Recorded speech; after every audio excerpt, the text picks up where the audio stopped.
जय श्री राम। स्वागत है मित्रों आप सभी का हमारे इस पावन चैनल राम रस पर, जहाँ हम सुनाते हैं गोस्वामी तुलसीदास जी द्वारा रचित रामचरितमानस। हम आज से श्री रामचरितमानस मास पारायण विधि से आरंभ कर रहे हैं।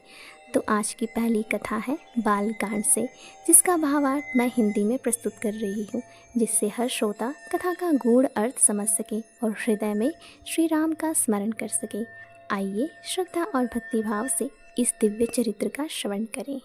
वर्णानामर्थसङ्घानां रसानां छन्दसामपि मङ्गलानां च कर्तारौ वन्दे वाणी विनायकौ भवानी शङ्करौ वन्दे श्रद्धा विश्वासरूपिणौ याभ्यां विनानां पश्यन्ति सिद्धान् स्वान्तस्तमीश्वरं वन्दे बोधमयं नित्यं गुरुशङ्कररूपिणं यमाश्रितो हि वक्रोऽपि चन्द्रः सर्वत्र वन्द्यते सीतारामगुणग्रामपुण्यारण्यविहारिणौ वन्दे विशुद्धविज्ञानौ कवीश्वर कपीश्वरौ भवस्थितिसंहारकारिणीं क्लेशहारिणीं सर्वश्रेयस्करी सीतानतोऽहं रामवल्लभां यन्मायावशवर्ति विश्वमखिलं ब्रह्मादिदेवासुरा यत्सत्त्वादमृषैव भाति सकलं रज्जो यथा हेर्भ्रमं यत्पादप्लवमेकमेव हिं भवां बोधे स्थितिर्षावतां वन्देऽहं तमशेषकारणपरं रमाख्यमीशं हरिं नानापुराणनिगमागमसम्मतं यद रामायणे निगदितं क्वचिदन्यतोऽपि स्वान्तः सुखाय तुलसीरघुनाथगाथा भाषानिबन्धमतिमञ्जुलमातनोति। अक्षरों, अर्थ समूहों, रसों, छंदों और मंगलों की करने वाले सरस्वती जी और गणेश जी मैं वंदना करता हूँ। श्रद्धा और विश्वास के स्वरूप श्री पार्वती जी और श्री शंकर जी की मैं वंदना करता हूँ, जिनके बिना सिद्धजन अपने अंतःकरण में स्थित ईश्वर को नहीं देख सकते। ज्ञानमय नित्य शंकर रूपी गुरु की मैं वंदना करता हूँ, जिनके आश्रित होने से ही टेढ़ा चंद्रमा भी सर्वत्र वंदित होता है। श्री सीताराम जी के गुण समूह रूपी पवित्र वन में विहार करने वाले विशुद्ध विज्ञान संपन्न कवीश्वर श्री वाल्मीकि जी और श्री कपीश्वर हनुमान जी की मैं वंदना करता हूँ। उत्पत्ति, स्थिति, पालन और संहार करने वाली, क्लेशों की हरने वाली तथा संपूर्ण कल्याणों की करने वाली श्री रामचंद्र जी की प्रियतमा श्री सीता जी को मैं नमस्कार करता हूँ, जिनकी माया के वशीभूत संपूर्ण विश्व ब्रह्मादि देवता और असुर हैं, जिनकी सत्ता से रस्सी में सर्प के भ्रम की भांति यह सारा दृश्य जगत सत्य ही प्रतीत होता है, और जिनके केवल चरण ही भवसागर से तरने की इच्छा वालों के लिए एकमात्र नौका है। उन समस्त कारणों से पर, सब कारणों के कारण और सबसे श्रेष्ठ राम कहलाने वाले भगवान श्री हरि मैं वंदना करता हूँ।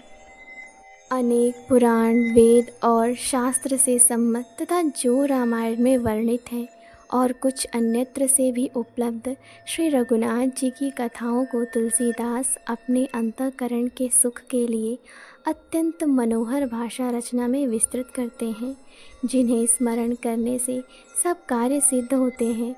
जो गणों के स्वामी और सुंदर हाथी के मुख वाले हैं, वे ही बुद्धि के राशि और शुभ गुणों के धाम मुझ पर कृपा करें। जिनकी कृपा से गूंगा बहुत सुंदर बोलने वाला हो जाता है और लंगड़ा लूला दुर्गम पहाड़ पर चढ़ जाता है, वे कलियुग के सब पापों को जला डालने वाले दयालु भगवान मुझ पर द्रवित हों, दया करें। जो नील कमल के समान श्याम वर्ण है, पूर्ण संपूर्ण खिले हुए लाल कमल के समान जिनके नेत्र हैं और जो सदा क्षीर सागर में शयन करते हैं, वे भगवान नारायण मेरे हृदय में निवास करें। जिनका कुंद के पुष्प और चंद्रमा के समान गौर शरीर है, जो पार्वती जी के प्रियतम और दया के धाम है, और जिनका दीनों पर स्नेह है, वे कामदेव का मर्दन करने वाले शंकर जी मुझ पर कृपा करें। मैं उन गुरु महाराज के चरण कमल की वंदना करता हूँ, जो कृपा के समुद्र और नर रूप में श्री हरि ही हैं, और जिनके वचन महामोह रूपी घने अंधकार के नाश करने के लिए सूर्य किरणों के समूह हैं। मैं गुरु महाराज के चरण कमलों की रज की वंदना करता हूँ, जो सुरुचि, सुगंध तथा अनुराग रूपी रस से पूर्ण है। वह अमर मूल संजीवनी जड़ी का सुंदर चूर्ण है, जो संपूर्ण भव रोगों के परिवार को नाश करने वाला है। वह रज सुकृति पुण्यवान पुरुष रूपी शिव जी के शरीर पर सुशोभित निर्मल विभूति है और सुंदर कल्याण और आनंद की जननी है। भक्त के मन रूपी सुंदर दर्पण के मैल को दूर करने वाली और तिलक करने से गुणों के समूह को वश में करने वाली है। श्री गुरु महाराज के चरण नखों की ज्योति मणियों के प्रकाश के समान है, जिसके स्मरण करते ही हृदय में दिव्य दृष्टि उत्पन्न हो जाती है। वह प्रकाश अज्ञान रूपी अंधकार का नाश करने वाला है। वह जिसके हृदय में आ जाता है, उसके बड़े भाग्य हैं। उसके हृदय में आते ही हृदय के निर्मल नेत्र खुल जाते हैं और संसार रूपी रात्रि के दोष दुख मिट जाते हैं, एवं श्री रामचरित्र रूपी मणि और माणिक्य गुप्त और प्रकट जहाँ जो जिस खान में है सब दिखाई पड़ने लगते हैं। जैसे सिद्धांजन को नेत्रों में लगाकर साधक सिद्ध और सुजान पर्वतों, वनों और पृथ्वी के अंदर कौतुक से ही बहुत सी खाने देखते हैं। श्री गुरु महाराज के चरणों की रज कोमल और सुंदर नयनामृत अंजन है, जो नेत्रों के दोषों का नाश करने वाला है। उस अंजन से विवेक रूपी नेत्रों को निर्मल करके मैं संसार रूपी बंधन से छुड़ाने वाले श्री रामचरित्र का वर्णन करता हूँ। पहले पृथ्वी के देवता ब्राह्मणों के चरणों की वंदना करता हूँ, जो अज्ञान से उत्पन्न सब संदेहों को हरने वाले हैं। फिर सब गुणों के खान संत समाज को प्रेम सहित सुंदर वाणी से प्रणाम करता हूँ। संतों का चरित्र कपास के चरित्र के समान शुभ होता है, जिसका फल नीरस, विशद और गुणमय होता है। अर्थात कपास की डोरी नीरस होती है, संत चरित्र में भी विषयासक्ति नहीं है, इससे वह भी नीरस है।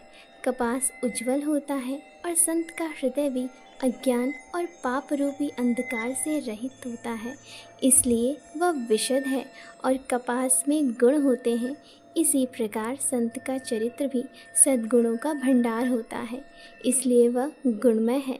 जैसे कपास का धागा सुई के किए हुए छेद को अपना तन देकर ढक देता है, अथवा कपास जैसे लोढ़े जाने, काते जाने और बुने जाने का कष्ट सहकर भी वस्त्र के रूप में परिणत होकर दूसरों के गोपनीय स्थानों को ढकता है, ठीक उसी प्रकार संत स्वयं दुख सहकर दूसरों के छिद्रों अर्थात दोषों को ढकता है, जिसके कारण उसने जगत में वंदनीय यश प्राप्त किया है। संतों का समाज आनंद और कल्याणमय है, जो जगत में चलता फिरता तीर्थराज है, जहाँ राम भक्ति रूपी गंगा जी की धारा है और ब्रह्म विचार का प्रचार सरस्वती जी हैं।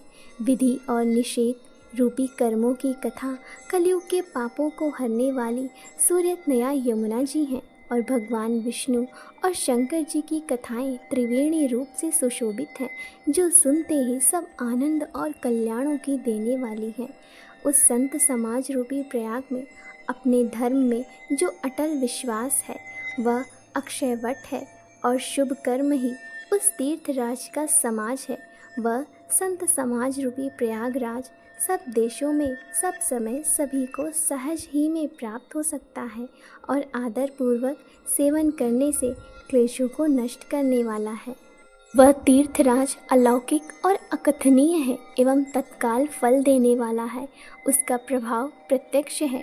जो मनुष्य इस संत समाज रूपी तीर्थराज का प्रभाव प्रसन्न मन से सुनते और समझते हैं और फिर अत्यंत प्रेम पूर्वक इसमें गोते लगाते हैं, वे इस शरीर के रहते ही धर्म, अर्थ, काम, मोक्ष चारों फल पा जाते हैं।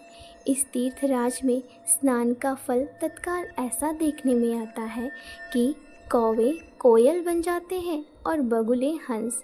यह सुनकर कोई आश्चर्य ना करे, क्योंकि सत्संग की महिमा छिपी नहीं है। वाल्मीकि जी, नारद जी और अगस्त्य जी ने अपने अपने मुखों से अपनी होनी कही है। जल में रहने वाले, ज़मीन पर चलने वाले और आकाश में विचरने वाले नाना प्रकार के जड़ चेतन जितने जीव इस जगत में हैं, उनमें से जिसने जिस समय जहाँ कहीं भी जिस किसी यत्न से बुद्धि, कीर्ति, सद्गति, विभूति और भलाई पाई है, सो सब सत्संग का ही प्रभाव समझना चाहिए। वेदों में और लोक में इनकी प्राप्ति का दूसरा कोई उपाय नहीं है। सत्संग के बिना विवेक नहीं होता और श्री राम जी की कृपा के बिना वह सत्संग सहज में मिलता नहीं। सत्संगति आनंद और कल्याण की जड़ है। सत्संग की सिद्धि ही फल है और सत्साधन तो फूल है।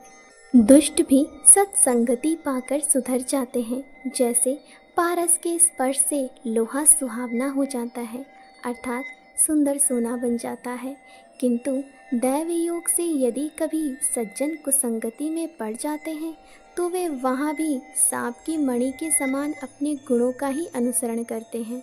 अर्थात जिस प्रकार सांप का संसर्ग पाकर भी मणि उसके विष को ग्रहण नहीं करती तथा अपने सहज गुण प्रकाश को नहीं छोड़ती, उसी प्रकार साधु पुरुष दुष्टों के संग में रहकर भी दूसरों को प्रकाश ही देते हैं। दुष्टों का उन पर कोई प्रभाव नहीं पड़ता। ब्रह्मा, विष्णु, शिव, कवि और पंडितों की वाणी भी संत महिमा का वर्णन करने में सकुचाती है। वह मुझसे किस प्रकार नहीं कही जाती, जैसे साग तरकारी बेचने वाले से मणियों के गुण समूह नहीं कहे जा सकते। मैं संतों को प्रणाम करता हूँ जिनके चित्त में समता है, जिनका न कोई मित्र है और न शत्रु। जैसे अंजलि में रखे हुए सुंदर फूल, अर्थात जिस हाथ ने फूलों को तोड़ा और जिसने उनको रखा, उन दोनों ही हाथों को समान रूप से सुगंधित करते हैं। वैसे ही संत शत्रु और मित्र दोनों का ही समान रूप से कल्याण करते हैं। संत सरल हृदय और जगत के हितकारी होते हैं। उनके ऐसे स्वभाव और स्नेह को जानकर मैं विनय करता हूँ। मेरी इस बाल विनय को सुनकर कृपा करके श्री राम जी के चरणों में मुझे प्रीति दें। अब मैं सच्चे भाव से दुष्टों को प्रणाम करता हूँ, जो बिना ही प्रयोजन अपना हित करने वाले के भी प्रतिकूल आचरण करते हैं। दूसरों के हित की हानि ही जिनकी दृष्टि में लाभ है, जिनको दूसरों के उजड़ने में हर्ष और बसने में विषाद होता है। जो हरि और हर के यश रूपी पूर्णिमा के चंद्रमा के लिए राहु के समान है, अर्थात जहाँ कहीं भगवान विष्णु या शंकर के यश का वर्णन होता है, उसी में वे बाधा देते हैं। और दूसरों की बुराई करने में सहस्त्र बाहु के समान वीर हैं, जो दूसरों के दोषों को हजार आँखों से देखते हैं और दूसरों के हित रूपी घी के लिए जिनका मन मक्खी के समान है, अर्थात जिस प्रकार मक्खी घी में गिरकर उसे खराब कर देती है और स्वयं भी मर जाती है, ठीक उसी प्रकार दुष्ट लोग दूसरों के बने बनाए काम को अपनी हानि करके भी बिगाड़ देते हैं। जो तेज में अग्नि और क्रोध में यमराज के समान है, पाप और अवगुण रूपी धन में कुबेर के समान धनी है, जिनकी बढ़ती सभी के हित का नाश करने के लिए केतु के समान है और जिनके कुंभकर्ण की तरह सोते रहने में ही भलाई है। जैसे ओले खेती का नाश करके आप भी गल जाते हैं, वैसे ही वे दूसरों का काम बिगाड़ने के लिए अपना शरीर तक छोड़ देते हैं। मैं दुष्टों को हजार मुख वाले शेष जी के समान समझकर प्रणाम करता हूँ, जो पराये दोषों का हजार मुखों से बड़े रोष के साथ वर्णन करते हैं। पुनः उनको राजा पृथु, जिन्होंने भगवान का यश सुनने के लिए 10,000 कान मांगे थे, के समान जानकर प्रणाम करता हूँ, जो 10,000 कानों से दूसरों के पापों को सुनते हैं। फिर इंद्र के समान उनकी विनय करता हूँ, जिनको सुरा, नीकी और हितकारी मालूम देती है। इंद्र के लिए भी सुरानीक अर्थात देवताओं की सेना हितकारी है, जिनको कठोर वचन रूपी वज्र सदा प्यारा लगता है और जो 1000 आँखों से दूसरों के दोषों को देखते हैं। दुष्टों की यह रीति है कि वे उदासीन शत्रु अथवा मित्र किसी का भी हित सुनकर जलते हैं। यह जानकर दोनों हाथ जोड़कर यह जन प्रेम पूर्वक उनसे विनय करता है। मैंने अपनी ओर से विनती की है, परंतु वे अपनी ओर से कभी नहीं चुकेंगे। कौओं को बड़े प्रेम से पालिए, परंतु वे क्या कभी मांस के त्यागी हो सकते हैं। अब मैं संत और असंत दोनों के चरणों की वंदना करता हूँ। दोनों ही दुख देने वाले हैं, परंतु उनमें कुछ अंतर कहा गया है। वह अंतर यह है कि एक संत तो बिछुड़ते समय प्राण हर लेते हैं और दूसरे अर्थात असंत मिलते हैं तब दारुण दुख देते हैं। अर्थात संतों का बिछुड़ना मरने के समान दुखदाई होता है और असंतों का मिलना। दोनों संत और असंत जगत में एक साथ पैदा होते हैं, पर एक साथ पैदा होने वाले कमल और जोंक की तरह उनके गुण अलग अलग होते हैं। कमल दर्शन और स्पर्श से सुख देता है, किंतु जोंक शरीर का स्पर्श पाते ही रक्त चूसने लगती है। साधु अमृत के समान मृत्यु रूपी संसार से उबारने वाला और असाधु मदिरा के समान मोह, प्रमाद और जड़ता उत्पन्न करने वाला है। दोनों को उत्पन्न करने वाला जगत रूपी अगाध समुद्र एक ही है। शास्त्रों में समुद्र मंथन से ही अमृत और मदिरा दोनों की ही उत्पत्ति बताई गई है। भले और बुरे अपनी अपनी करने के अनुसार सुंदर यश और अपयश की संपत्ति पाते हैं। अमृत, चंद्रमा, गंगा जी और साधु एवं विष, अग्नि, कलयुग के पापों की नदी अर्थात कर्मनाशा और हिंसा करने वाला व्याध, इनके गुण अवगुण सब कोई जानते हैं, किंतु जिसे जो भाता है उसे वही अच्छा लगता है। भला भलाई ही ग्रहण करता है और नीच नीचता को ही ग्रहण किए रहता है। अमृत की सराहना अमर करने में होती है और विष की मारने में। दुष्टों के पापों और अवगुणों की और साधुओं के गुणों की कथाएं दोनों ही अपार और अथाह समुद्र है। इसी से कुछ गुण और दोषों का वर्णन किया गया है, क्योंकि बिना पहचाने उनका ग्रहण या त्याग नहीं हो सकता। भले बुरे सभी ब्रह्मा के पैदा किए हुए हैं, पर गुण और दोषों को विचार कर वेदों ने उनको अलग अलग कर दिया है। वेद, इतिहास और पुराण कहते हैं कि ब्रह्मा की यह सृष्टि गुण अवगुणों से सनी हुई है। दुख सुख, पाप पुण्य, दिन रात, साधु असाधु, सुजाति कुजाति, दानव देवता, ऊंच नीच, अमृत विष, सुजीवन मृत्यु, माया ब्रह्म, जीव ईश्वर, संपत्ति दरिद्रता, रंक राजा, काशी मगध, गंगा कर्मनाशा, मारवाड़ मालवा, ब्राह्मण कसाई, स्वर्ग नरक, अनुराग वैराग्य, सभी पदार्थ ब्रह्मा की सृष्टि में है। वेद शास्त्रों ने उनके गुण दोषों का विभाग कर दिया है। विधाता ने इस जड़ चेतन विश्व को गुण दोष में रचा है, किंतु संत रूपी हंस दोष रूपी जल को छोड़कर गुण रूपी दूध को ही ग्रहण करते हैं। विधाता जब इस प्रकार का विवेक देते हैं, तब दोषों को छोड़कर मन गुणों में अनुरक्त होता है। काल स्वभाव और कर्म की प्रबलता से भले लोग अर्थात साधु भी माया के वश में होकर कभी कभी भलाई से चूक जाते हैं। भगवान के भक्त जैसे उस चूक को सुधार लेते हैं और दुख दोषों को मिटाकर निर्मल यश देते हैं, वैसे ही दुष्ट भी कभी कभी उत्तम संग पाकर भलाई करते हैं, परंतु उनका कभी ना भंग होने वाला मलिन स्वभाव नहीं मिटता। जो वेशधारी ठग है, उन्हें भी अच्छा साधु सा वेश बनाए देखकर वेश के प्रताप से जगत पूजता है, परंतु एक न एक दिन वे चौड़े आ ही जाते हैं। अंत तक उनका कपट नहीं निभता, जैसे काल नेमी रावण और राहु का हाल हुआ।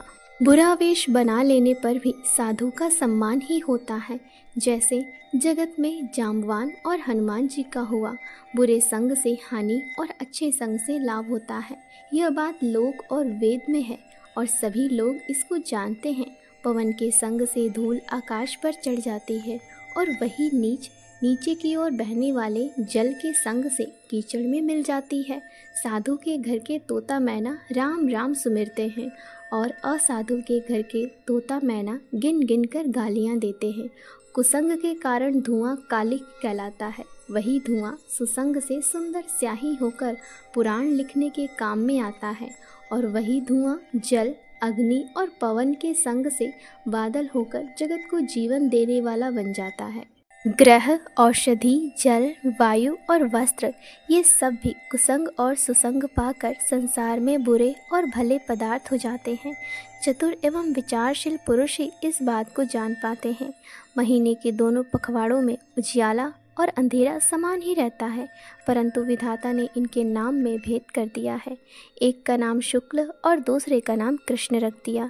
एक को चंद्रमा का बढ़ाने वाला और दूसरे को उसका घटाने वाला समझकर जगत ने एक को सुयश और दूसरे को अपयश दे दिया।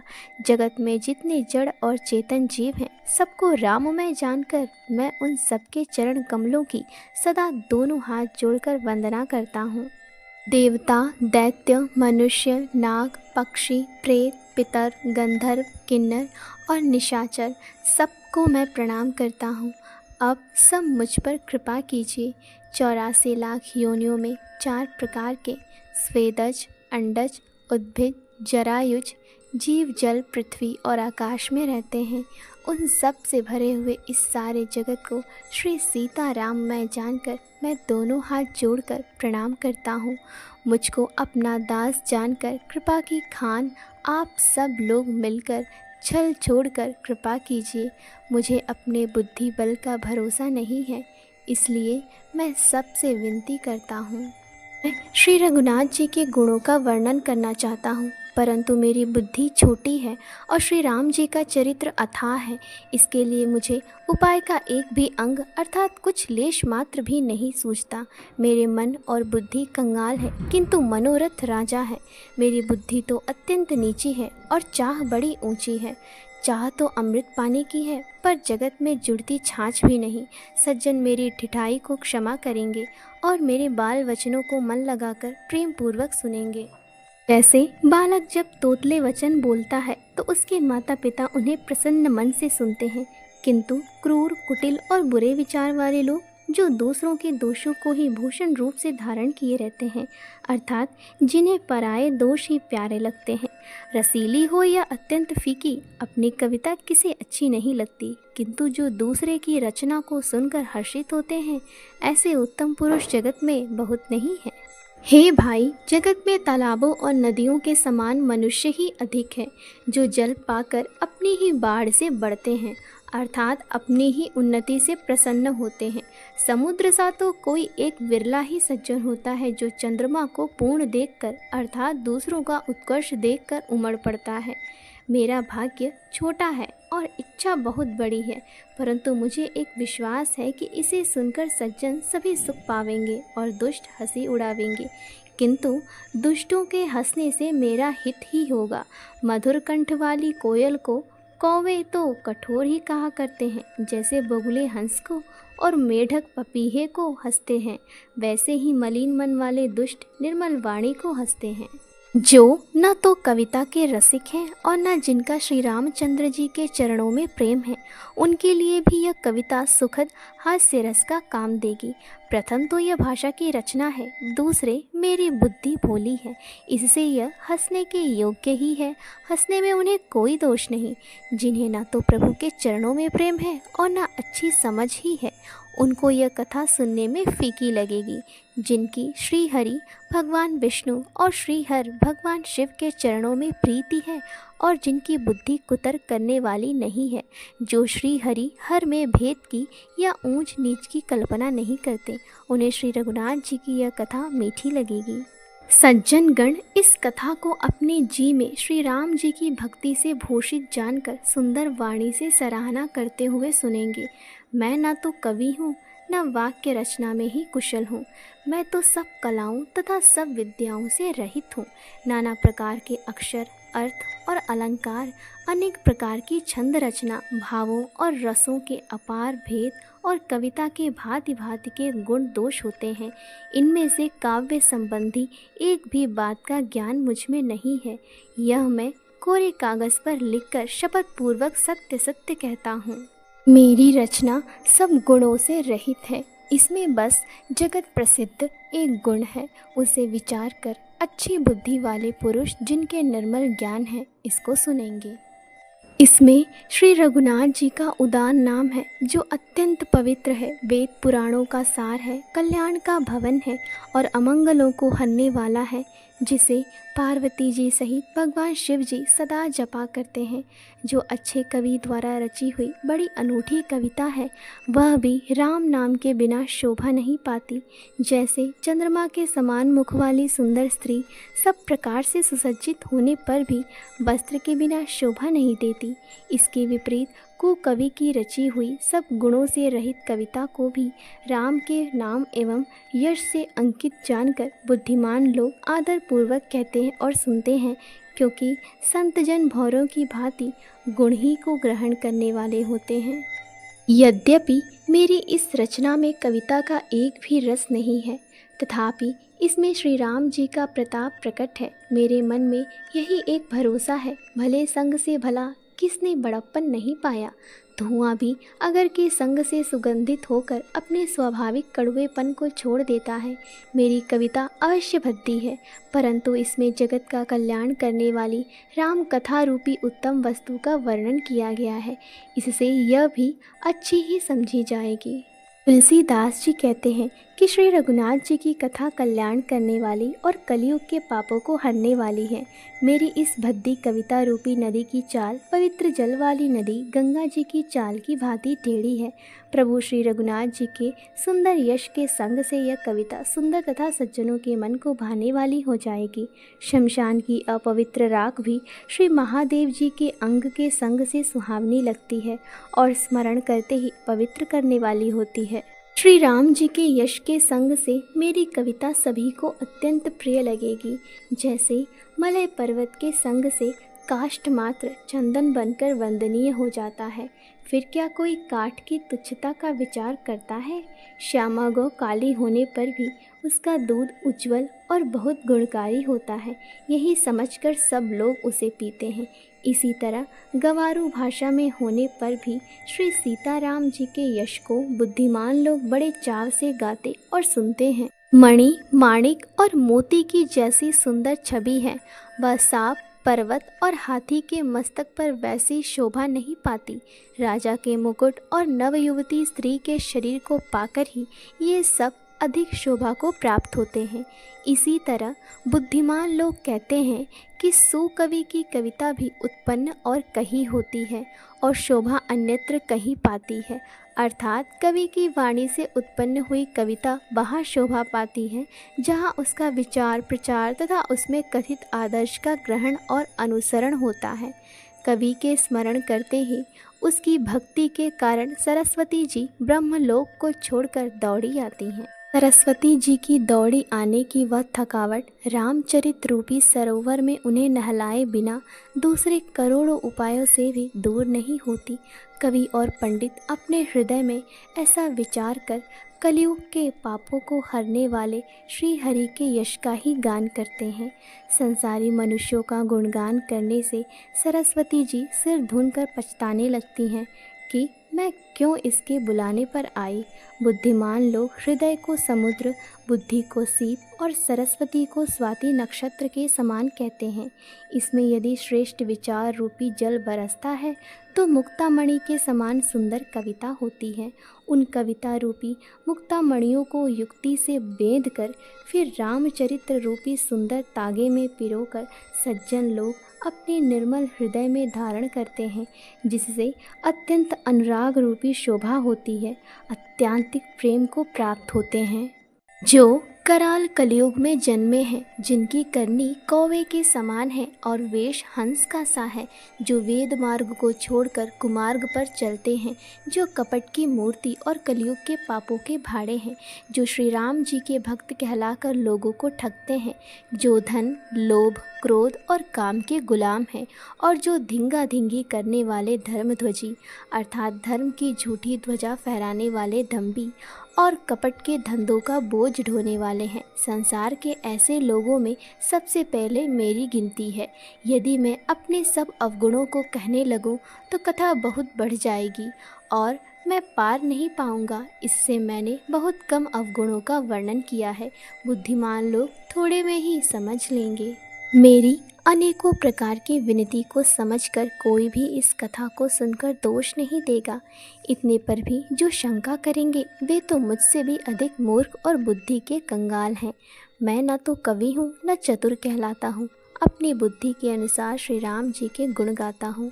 कहाँ तो श्री रघुनाथ जी के अपार चरित्र, कहाँ संसार में आसक्त मेरी बुद्धि। जिस हवा से सुमेरु जैसे पहाड़ उड़ जाते हैं, कहिए तो उसके सामने रुई किस गिनती में है। श्री राम जी की असीम प्रभुता को समझकर कथा रचने में मेरा मन बहुत हिचकता है। सरस्वती जी, शेष जी, शिव जी, ब्रह्मा जी, शास्त्र, वेद और पुराण ये सब नेति नेति कहकर अर्थात पार नहीं पाकर ऐसा नहीं कहते हुए सदा जिनका गुणगान किया करते हैं। यद्यपि प्रभु श्री रामचंद्र जी की प्रभुता को सब ऐसी अकथनीय ही जानते हैं, तथापि कहे बिना कोई नहीं रहा। इसमें वेद ने ऐसा कारण बताया है कि भजन का प्रभाव बहुत तरह से कहा गया है, अर्थात भगवान की महिमा का पूरा वर्णन तो कोई कर नहीं सकता, परंतु जिससे जितना बन पड़े उतना भगवान का गुणगान करना चाहिए, क्योंकि भगवान के गुणगान रूपी भजन का प्रभाव बहुत ही अनोखा है। उसका नाना प्रकार से शास्त्रों में वर्णन है। थोड़ा सा भी भगवान का भजन मनुष्य को सहज ही भवसागर से तार देता है। जो परमेश्वर एक है, जिनकी कोई इच्छा नहीं है, जिनका कोई रूप और नाम नहीं है, जो अजन्मा सच्चिदानंद और परम धाम है और जो सब में व्यापक एवं विश्वरूप है, उन्हीं भगवान ने दिव्य शरीर धारण करके नाना प्रकार की लीला की है। वह लीला केवल भक्तों के हित के लिए ही है, क्योंकि भगवान परम कृपालु हैं और शरणागत के बड़े प्रेमी हैं, जिनकी भक्तों पर बड़ी ममता और कृपा है। जिन्होंने एक बार जिस पर कृपा कर दी उस पर फिर कभी क्रोध नहीं किया। वे प्रभु श्री रघुनाथ जी गई हुई वस्तु को फिर प्राप्त करने वाले गरीब निवाज, दीन बंधु, सरल स्वभाव, सर्वशक्तिमान और सबके स्वामी है। यही समझकर बुद्धिमान लोग उन श्री हरि के यश का वर्णन करके अपनी वाणी को पवित्र और उत्तम फल, मोक्ष और दुर्लभ भगवत प्रेम देने वाली बनाते हैं। उसी बल से महिमा का यथार्थ वर्णन नहीं, परंतु महान फल देने वाला भजन समझकर भगवत कृपा के बल पर ही मैं श्री रामचंद्र जी के चरणों में सिर नवाकर श्री रघुनाथ जी के गुणों की कथा कहूँगा। इसी विचार से वाल्मीकि, व्यास आदि मुनियों ने पहले हरि की कीर्ति गाई है। भाई, उसी मार्ग पर चलना मेरे लिए सुगम होगा। जो अत्यंत बड़ी श्रेष्ठ नदियाँ हैं, यदि राजा उन पर पुल बधा देता है तो अत्यंत छोटी चींटियाँ भी उन पर चढ़कर बिना ही परिश्रम के पार चली जाती हैं। इसी प्रकार मुनियों के वर्णन के सहारे मैं भी श्री रामचरित्र का वर्णन सहज ही कर सकूँगा। इस प्रकार मन को बल दिखलाकर मैं श्री रघुनाथ जी की सुहावनी कथा की रचना करूँगा। व्यास आदि जो अनेकों श्रेष्ठ कवि हो गए हैं, जिन्होंने बड़े आदर से श्री हरि का सुयश वर्णन किया है, मैं उन सब श्रेष्ठ कवियों के चरण कमलों में प्रणाम करता हूँ। वे मेरे सब मनोरथों को पूरा करें। कलयुग के भी उन कवियों को मैं प्रणाम करता हूँ, जिन्होंने श्री रघुनाथ जी के गुण समूहों का वर्णन किया है। जो बड़े बुद्धिमान प्राकृत कवि हैं, जिन्होंने भाषा में हरि चरित्रों का वर्णन किया है। जो ऐसे कवि पहले हो चुके हैं, जो इस समय वर्तमान है और जो आगे होंगे, उन सबको मैं सारा कपट त्याग कर प्रणाम करता हूँ। आप सब प्रसन्न होकर यह वरदान दीजिए कि साधु समाज में मेरी कविता का सम्मान हो, क्योंकि बुद्धिमान लोग जिस कविता का आदर नहीं करते, मूर्ख कवि ही उसकी रचना का व्यर्थ परिश्रम करते हैं। कीर्ति, कविता और संपत्ति वही उत्तम है जो गंगा जी की तरह सबका हित करने वाली हो।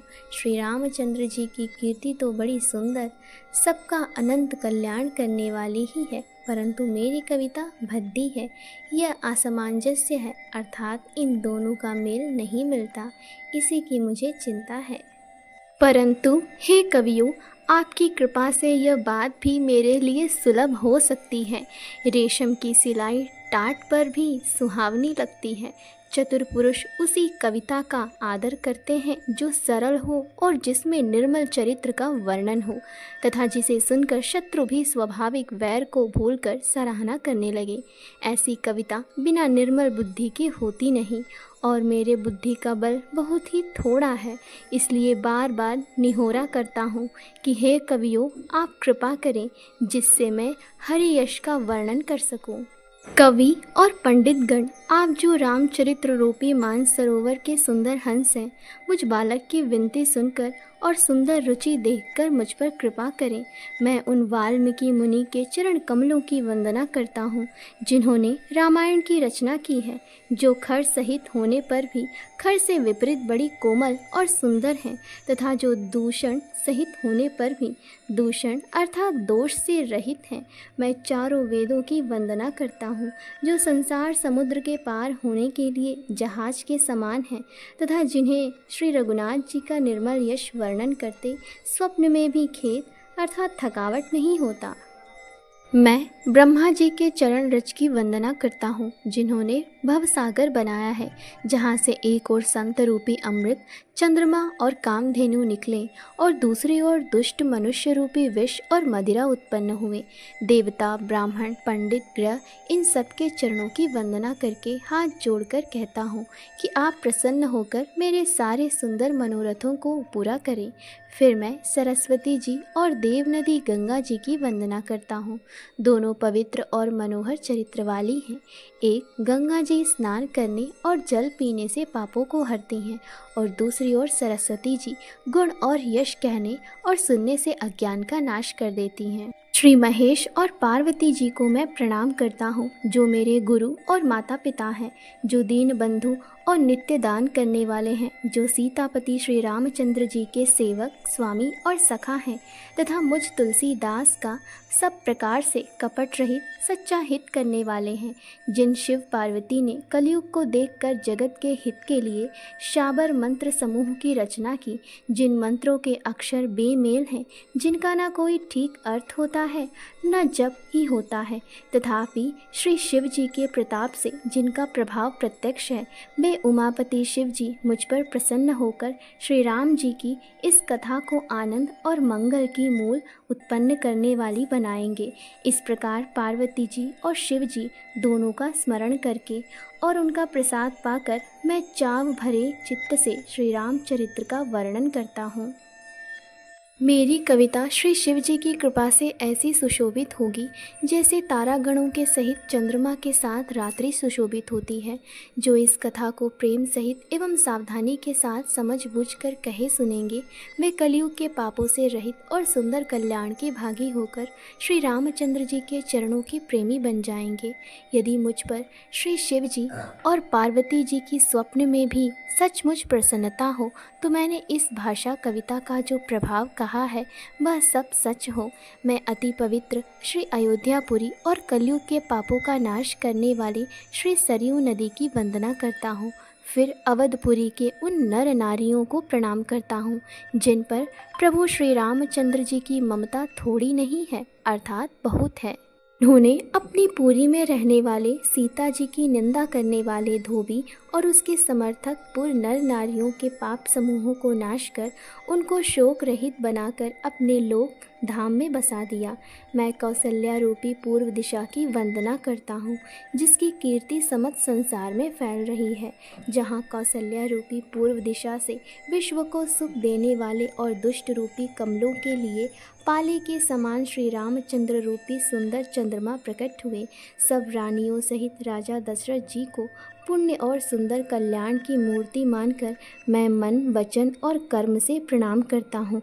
अपने पुत्र का सेवक जानकर वे मुझ पर कृपा करें, जिनको रचकर ब्रह्मा जी ने भी बड़ाई पाई तथा जो श्री राम जी के माता और पिता होने के कारण महिमा की सीमा है।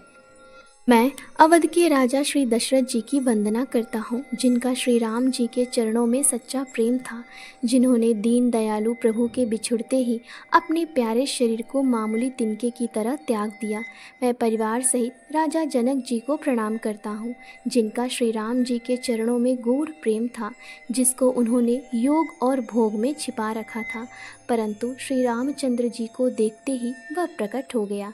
भाइयों में सबसे पहले मैं भरत जी के चरणों को प्रणाम करता हूँ, जिनका नियम और व्रत वर्णन नहीं किया जा सकता तथा जिनका मन श्री राम जी के चरण कमलों में भौरे की तरह लुभाया हुआ है, कभी उनका पास नहीं छोड़ता।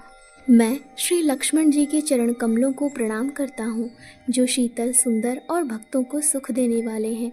श्री रघुनाथ जी की कीर्ति रूपी विमल पताका में जिनका यश पताका को ऊंचा करके फहराने वाले दंड के समान हुआ, जो 1000 सिर वाले और जगत के कारण 1000 सिरों पर जगत को धारण कर रखने वाले शेष जी हैं, जिन्होंने पृथ्वी का भय दूर करने के लिए अवतार लिया। मैं गुणों की खान कृपा सिंधु सुमित्रा नंदन श्री लक्ष्मण जी मुझ पर सदा प्रसन्न रहें। मैं शत्रुघ्न जी के चरण कमलों को प्रणाम करता हूँ, जो बड़े वीर, सुशील और श्री भरत जी के पीछे चलने वाले हैं। मैं महावीर श्री हनुमान जी की विनती करता हूँ, जिनके यश का श्री रामचंद्र जी ने स्वयं अपने श्रीमुख से वर्णन किया है। मैं पवन कुमार श्री हनुमान जी को प्रणाम करता हूँ, जो दुष्ट रूपी वन को भस्म करने के लिए अग्नि रूप हैं, जो ज्ञान की घन मूर्ति हैं और जिनके हृदय रूपी भवन में धनुष बाण धारण किए श्री राम जी निवास करते हैं। वानरों के राजा सुग्रीव जी, रीछों के राजा जामवन जी, राक्षसों के राजा विभीषण जी और अंगद जी आदि जितना वानरों का समाज है, सबके सुंदर चरणों की मैं वंदना करता हूँ, जिन्होंने अधम, पशु और राक्षस आदि शरीर में भी श्री रामचंद्र जी को प्राप्त कर लिया। पशु, पक्षी, देवता, मनुष्य, असुर समेत जितने श्री राम जी के चरणों के उपासक हैं, मैं उन सब के चरण कमलों की वंदना करता हूँ, जो श्री राम जी के निष्काम सेवक हैं। शुकदेव जी, सनकादि, नारद मुनि आदि जितने भक्त और परम ज्ञानी श्रेष्ठ मुनि हैं, मैं धरती पर सिर टेक कर उन सबको प्रणाम करता हूँ। हे मुनीश्वरों, आप सब मुझको अपना दास जानकर कृपा कीजिए। राजा जनक की पुत्री, जगत की माता और करुणा निधान श्री रामचंद्र जी की प्रियतमा श्री जानकी जी के दोनों चरण कमलों को मैं मनाता हूँ, जिनकी कृपा से निर्मल बुद्धि पाऊँ। फिर मैं मन, वचन और कर्म से कमल नयन धनुष बाणधारी भक्तों की विपत्ति का नाश करने और उन्हें सुख देने वाले भगवान श्री रघुनाथ जी के सर्वसमर्थ चरण कमलों की वंदना करता हूँ, जो वाणी और उसके अर्थ तथा जल और जल की लहर के समान कहने में अलग अलग है, परंतु वास्तव में अभिन्न है। उन श्री सीताराम जी के चरणों की मैं वंदना करता हूँ, जिन्हें दीन दुखी बहुत ही प्रिय हैं। मैं श्री रघुनाथ जी के नाम राम की वंदना करता हूँ, जो कृशानु अर्थात अग्नि, भानु अर्थात सूर्य और हिमकर अर्थात चंद्रमा का हेतु अर्थात र, आ और म रूप से बीज है। वह राम नाम ब्रह्मा, विष्णु और शिव रूप है। वह वेदों का प्राण है, निर्गुण, उमा रहित और गुणों का भंडार है, जो महामंत्र है, जिसे महेश्वर श्री शिव जी जपते हैं और उनके द्वारा जिसका उपदेश काशी में मुक्ति का कारण है तथा जिसकी महिमा को गणेश जी जानते हैं, जो इस राम नाम के प्रभाव से ही सबसे पहले पूजे जाते हैं। आदि कवि श्री वाल्मीकि जी राम नाम के प्रताप को जानते हैं, जो उल्टा नाम मरा मरा जपकर पवित्र हो गए। श्री शिव जी के इस वचन को सुनकर कि एक राम नाम सहस्त्र नाम के समान है, पार्वती जी सदा अपने पति श्री शिव जी के साथ राम नाम का जप करती रहती हैं। नाम के प्रति पार्वती जी के हृदय की ऐसी प्रीति देखकर श्री शिव जी हर्षित हो गए और उन्होंने स्त्रियों में भूषण रूप, पतिव्रताओं में शिरोमणि पार्वती जी को अपना भूषण बना लिया, अर्थात उन्हें अपने अंग में धारण करके अर्धांगिनी बना लिया। नाम के प्रभाव को श्री शिव जी भली भांति जानते हैं, जिस प्रभाव के कारण कालकूट जहर ने उनको अमृत का फल दिया। श्री रघुनाथ जी की भक्ति वर्षा ऋतु है। तुलसीदास जी कहते हैं कि उत्तम सेवक गण धान है और राम नाम के 2 सुंदर अक्षर सावन भादो के महीने हैं। दोनों अक्षर मधुर और मनोहर हैं, जो वर्णमाला रूपी शरीर के नेत्र हैं, भक्तों के जीवन है तथा स्मरण करने में सबके लिए सुलभ और सुख देने वाले हैं, और जो इस लोक में लाभ और परलोक में निर्वाह करते हैं, अर्थात भगवान के दिव्य धाम में दिव्य देह से सदा भगवत सेवा में नियुक्त रखते हैं। ये कहने, सुनने और स्मरण करने में बहुत ही अच्छे, सुंदर और मधुर हैं। तुलसीदास जी को तो श्री राम लक्ष्मण के समान प्यारे हैं। इनका र और म का अलग अलग वर्णन करने में प्रीति बिलगाती है, अर्थात बीज मंत्र की दृष्टि से इनका उच्चारण, अर्थ और फल में भिन्नता दिख पड़ती है, परंतु है ये जीव और ब्रह्म के समान स्वभाव से ही साथ रहने वाले, सदा एक रूप और एक रस। ये दोनों अक्षर नर नारायण के समान सुंदर भाई हैं। ये जगत का पालन और विशेष रूप से भक्तों की रक्षा करने वाले हैं। ये भक्ति रूपिणी सुंदर स्त्री के कानों के सुंदर आभूषण कर्णफूल हैं और जगत के हित के लिए निर्मल चंद्रमा और सूर्य हैं। ये सुंदर गति मोक्ष रूपी अमृत के स्वाद और तृप्ति के समान है। कच्छप और शेष जी के समान पृथ्वी को धारण करने वाले हैं। भक्तों के मन रूपी सुंदर कमल में विहार करने वाले भौरे के समान है, और जीभ रूपी यशोदा जी के लिए श्री कृष्ण और बलराम जी के समान आनंद देने वाले हैं। तुलसीदास जी कहते हैं, श्री रघुनाथ जी के नाम के दोनों अक्षर बड़ी शोभा देते हैं, जिनमें से एक रकार छत्र रूप रे अर्फ से और दूसरा मकार मुकुटमणि अनुस्वार रूप से सब अक्षरों के ऊपर है। समझने में नाम और नामी दोनों एक से हैं, किंतु दोनों में परस्पर स्वामी और सेवक की समान प्रीति है, अर्थात नाम और नामी में पूर्ण एकता होने पर भी जैसे स्वामी के पीछे सेवक चलता है, उसी प्रकार नाम के पीछे नामी चलते हैं। प्रभु श्री राम जी अपने राम नाम का ही अनुगमन करते हैं, नाम लेते ही वहाँ आ जाते हैं। नाम और रूप दोनों ईश्वर की उपाधि है। ये भगवान के नाम और रूप दोनों अनिर्वचनीय हैं, अनादि हैं और सुंदर शुद्ध भक्ति युक्त बुद्धि से ही इनका दिव्य अविनाशी स्वरूप जानने में आता है। इन नाम और रूप में कौन बड़ा है कौन छोटा, यह कहना तो अपराध है।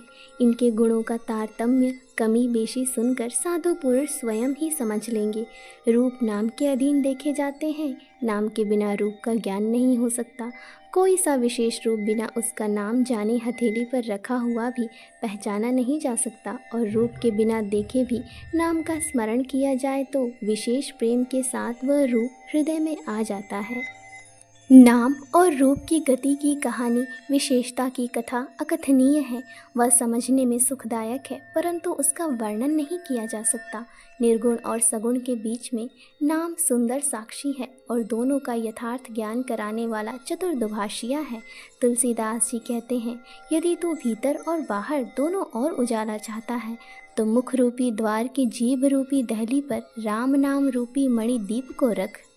ब्रह्मा के बनाए हुए इस प्रपंच दृश्य जगत से भली भांति छूटे हुए वैराग्यवान मुक्त योगी पुरुष इस नाम को ही जीभ से जपते हुए तत्व ज्ञान रूपी दिन में जागते हैं और नाम तथा रूप से रहित अनुपम अनिर्वचनीय अनामय ब्रह्म सुख का अनुभव करते हैं।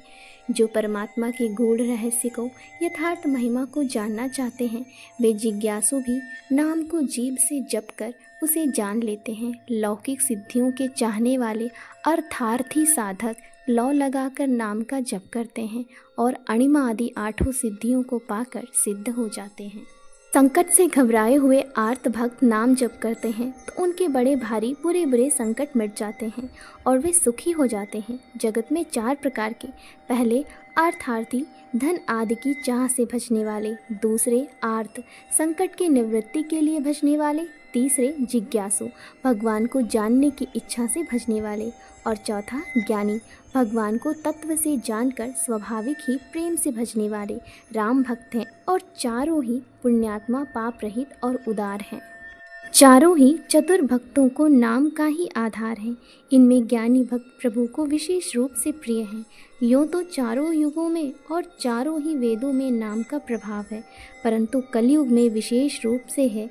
इसमें तो नाम को छोड़कर दूसरा कोई उपाय ही नहीं, जो सब प्रकार की भोग और मोक्ष की भी कामनाओं से रहित और श्री राम भक्ति के रस में लीन है। उन्होंने भी नाम के सुंदर प्रेम रूपी अमृत के सरोवर में अपने मन को मछली बना रखा है, अर्थात वे नाम रूपी सुधा का निरंतर आस्वादन करते रहते हैं, क्षण भर भी उससे अलग होना नहीं चाहते। निर्गुण और सगुण ब्रह्म के दो स्वरूप हैं। ये दोनों ही अकथनीय, अथाह, अनादि और अनुपम हैं। मेरी सम्मति में नाम इन दोनों से बड़ा है, जिसने अपने बल से दोनों को अपने वश में कर रखा है। सज्जनगण इस बात को मुझ दास की ढिठाई या केवल काव्योक्ति न समझें। मैं अपने मन के विश्वास, प्रेम और रुचि की बात कहता हूँ। निर्गुण और सगुण दोनों प्रकार के ब्रह्म का ज्ञान अग्नि के समान है। निर्गुण उस अप्रकट अग्नि के समान है जो काठ के अंदर है परंतु दिखती नहीं, और सगुण उस प्रकट अग्नि के समान है जो प्रत्यक्ष दिखती है। तत्वतः दोनों एक ही हैं, केवल प्रकट और अप्रकट के भेद से भिन्न मालूम होती हैं। इसी प्रकार निर्गुण और सगुण तत्वतः एक ही हैं। इतना होने पर भी दोनों ही जानने में बड़े कठिन हैं, परंतु नाम से दोनों सुगम हो जाते हैं। इसी से मैंने नाम को निर्गुण ब्रह्म से और सगुण राम से बड़ा कहा है। ब्रह्म व्यापक है, एक है, अविनाशी है, सत्ता, चैतन्य और आनंद की घनराशि है। ऐसे विकार रहित प्रभु के हृदय में भी जगत के सब जीव दीन और दुखी हैं। नाम का निरूपण करके, नाम के यथार्थ स्वरूप, महिमा, रहस्य और प्रभाव को जानकर, नाम का जतन करने से, श्रद्धापूर्वक नाम जप रूपी साधन करने से वही ब्रह्म ऐसे प्रकट हो जाता है जैसे रत्न के जानने से उसका मूल्य। इस प्रकार निर्गुण से नाम का प्रभाव अत्यंत बड़ा है। अब अपने विचार के अनुसार कहता हूँ कि नाम सगुण राम से भी बड़ा है। श्री रामचंद्र जी ने भक्तों के हित के लिए मनुष्य शरीर धारण करके स्वयं कष्ट सहकर साधुओं को सुखी किया, परंतु भक्तगण प्रेम के साथ नाम का जप करते हुए सहज ही में आनंद और कल्याण के घर हो जाते हैं। श्री राम जी ने एक तपस्वी स्त्री अहिल्या को ही तारा, परंतु नाम ने करोड़ों दुष्टों की बिगड़ी बुद्धि को सुधार दिया। श्री राम जी ने ऋषि विश्वामित्र के हित के लिए एक सुकेतु यक्ष की कन्या ताड़का की सेना और पुत्र सुबाहु सहित समाप्ति की, परंतु नाम अपने भक्तों के दोष, दुख और दुर्दशाओं का इस तरह नाश कर देता है जैसे सूर्य रात्रि का। श्री राम जी ने तो स्वयं शिव जी के धनुष को तोड़ा, परंतु नाम का प्रताप ही संसार के सब भयों का नाश करने वाला है। प्रभु श्री राम जी ने भयानक दंडक वन को सुहावना बनाया, परंतु नाम ने असंख्य मनुष्यों के मनों को पवित्र कर दिया। श्री रघुनाथ जी ने राक्षसों के समूह को मारा, परंतु नाम तो कलयुग के सारे पापों की जड़ उखाड़ने वाला है। श्री रघुनाथ जी ने तो शबरी, जटायु आदि उत्तम सेवकों को ही मुक्ति दी, परंतु नाम ने अनगिनत दुष्टों का उद्धार किया। नाम के गुणों की कथा वेदों में प्रसिद्ध है। श्री राम जी ने सुग्रीव और विभीषण दो को ही अपने शरण में रखा, ये सब कोई जानते हैं, परंतु नाम ने अनेक गरीबों पर कृपा की है। नाम का यह सुंदर विरध लोक और वेद में विशेष रूप से प्रकाशित है। राम जी ने तो भालू और बंदरों की सेना बटोरी और समुद्र पर पुल बांधने के लिए थोड़ा परिश्रम नहीं किया, परंतु नाम लेते ही संसार समुद्र सूख जाता है। सज्जनगण, मन में विचार कीजिए कि दोनों में कौन बड़ा है। श्री रामचंद्र जी ने कुटुंब सहित रावण को युद्ध में मारा, तब सीता सहित उन्होंने अपने नगर अयोध्या में प्रवेश किया। राम राजा हुए, अवध उनकी राजधानी हुई। देवता और मुनि सुंदर वाणी से जिनके गुण गाते हैं, परंतु सेवक भक्त प्रेम पूर्वक नाम के स्मरण मात्र से बिना परिश्रम मोह की प्रबल सेना को जीतकर प्रेम में मग्न हुए अपने ही सुख में विचरते हैं। नाम के प्रसाद से उन्हें सपने में भी कोई चिंता नहीं सताती। सके। इस प्रकार नाम निर्गुण ब्रह्म और सगुण राम दोनों से बड़ा है।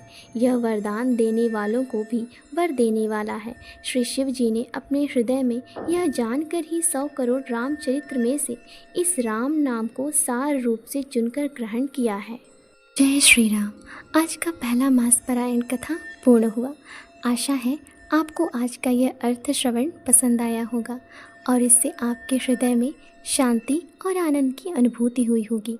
अगर आपको यह वीडियो अच्छा लगा हो तो कृपया इसे लाइक करें, कमेंट्स करें और अपने प्रियजनों के साथ साझा करें।